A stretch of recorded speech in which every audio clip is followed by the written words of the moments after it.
Hello students, welcome to Magnet Brains. आ गए हम अपना नया पाठ लेकर। बुक है हमारी वसंत। तो ये जो हम बुक पढ़ रहे हैं वसंत, इसमें दोनों ही खंड आपके सम्मिलित किए गए हैं, गद्य खंड और काव्य खंड।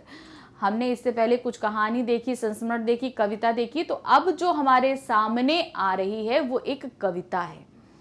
ये लिखी है शमशेर बहादुर सिंह जी ने।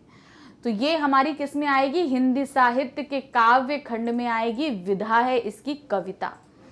तो ये कविता जो शमशेर बहादुर सिंह ने हमारे सामने प्रस्तुत करी है, एक छोटी सी बच्ची चांद से बातें कर रही है और उसके बढ़ने और घटने, यानी कि चांद घटता और बढ़ता रहता है ना, तो उसको एक बीमारी समझकर अपने भोलेपन के कारण किस तरीके से उनसे बात कर रही है, इसका बहुत ही सुंदर चित्रण उन्होंने हमारे सामने किया है।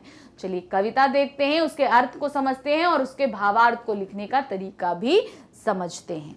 तो शुरू करते हैं कविता। कविता शुरू होती है, गोल है खूब मगर आप तिरछे नजर आते हैं जरा, आप पहने हुए हैं कुल आकाश तारों जड़ा, सिर्फ मुंह खोले हुए हैं अपना गोरा चिट्टा गोल मटोल, अपनी पोशाक को फैलाए हुए चारों सिमत। तो यहां पर इनके कहने का क्या मतलब? ये तो अभी हमने कविता पढ़ी, अब इसका अर्थ हम आपको लाइन वाइज समझा रहे। क्या दिया है? छोटी सी लड़की चांद को देखकर क्या कह रही है? क्या कह रही है? गोल है खूब मगर आप तिरछे नजर आते हैं जरा। आप ऐसे तो गोल हैं, पर जब हम आपको देखते हैं तो आप थोड़े से तिरछे दिखते हैं। आप पहने हुए हैं कुल आकाश तारों जड़ा, यानी कि वो जैसे लगता है मुंह है और बाकी पूरे आसमान को उसने क्या मान लिया है कि वो तारों जड़ी आपकी पोशाक है। पूरा आसमान जो तारों जड़ा है कि आपने इतनी सुंदर पोशाक पहनी हुई है जिसमें बहुत सारे तारे जड़े हुए हैं, सिर्फ मुंह खोले हुए हैं अपना गोरा चिट्टा गोल मटोल। आपने पोशाक ऐसी पहनी है कि सिर्फ आपका चेहरा दिख रहा है और बाकी पूरा शरीर आपकी पोशाक के नीचे है। तो आपका गोल मटोल गोरा चिट्टा सा सिर्फ चेहरा दिखाई दे रहा है और बाकी पूरा शरीर आपकी पोशाक के नीचे छिप गया है। अपनी पोशाक को फैलाए हुए हैं चारों सितम, और आपने इतनी बड़ी पोशाक पहनी हुई है जो चारों दिशाओं में दूर दूर तक फैली हुई है। तो इस तरीके से वो अपनी बात को बता रही है। तो कैसे लिखेंगे इसका भावार्थ? क्या है? चांद से थोड़ी सी गप्पे कविता के प्रथम पद में बालिका चांद से कह रही है, छोटी सी बच्ची चांद से कह रही है कि यूं तो आप गोल हैं पर फिर भी थोड़े से तिरछे दिखाई देते हैं। तिरछे दिखाई देने का मतलब वो धीरे धीरे कटते रहते हैं ना, कटते जाते हैं फिर बढ़ते जाते हैं। तो वही उन्होंने बताया, आप है तो गोल मगर थोड़े से तिरछे दिखते हैं। ये आकाश मुझे आपके वस्त्र की तरह नजर आता है जिसमें अनगिनत तारे जड़े हुए, मतलब पूरे वस्त्र में खूब सारे आपके तारे जड़े हुए हैं, तथा इस पूरी विशाल पोशाक रूपी आसमान में आप अकेले ही गोल मटोल और गोरे चिट्टे अपनी आभा फैलाए हुए दिखाई देते हैं।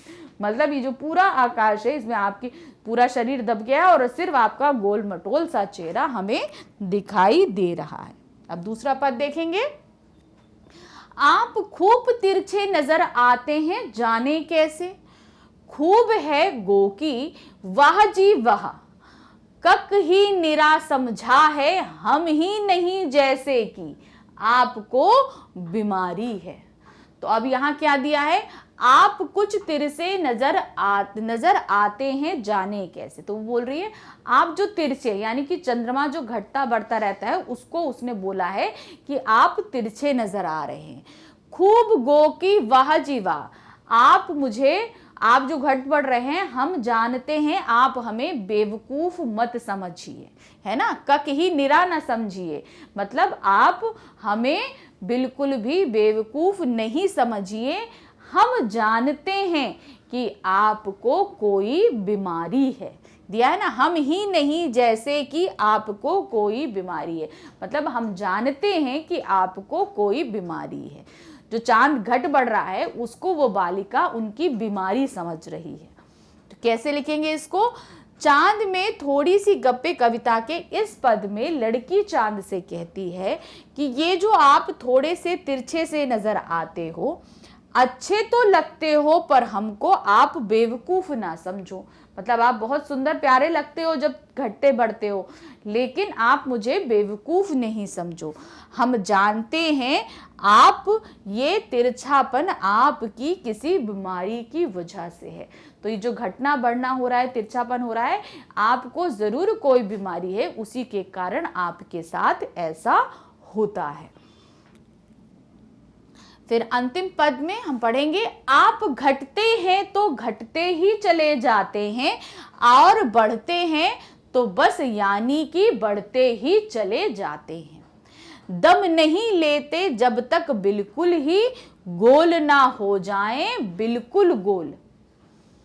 यह मरज आपका अच्छा ही नहीं होने में आता है।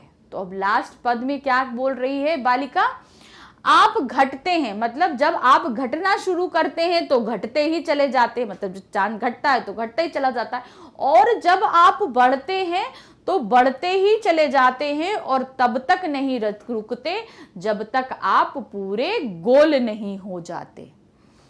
यह मरज आपका, अब आपका ये जो मरज है ये ठीक होने का नाम ही नहीं ले रहा, ये आपके साथ हमेशा होता रहता है और आपका ये मरज बिल्कुल भी ठीक नहीं हो रहा, अर्थात आपकी बीमारी ठीक नहीं हो रही है। चांद ये थोड़ी सी गप्पे कविता के इस अंतिम पद में बालिका चांद से कहती है कि आप घटते हैं तो घटते ही चले जाते हैं और बढ़ते हैं तो बढ़ते ही चले जाते हैं। पता नहीं क्यों आपकी ये बीमारी ठीक नहीं हो रही है। तो बालिका क्या, यानी कि छोटी जो बच्ची है, वो चांद के बढ़ने और घटने को उनकी एक बीमारी समझ रही है। तो ये कविता यहाँ पर समाप्त हुई। तो ये जो कविता हमने आपको अभी पढ़ के सुनाई ना, देखिए ये एक छोटे से बच्चे के मन में क्या क्या प्रश्न उठते हैं कि चांद क्यों घटता है, क्यों बढ़ता है।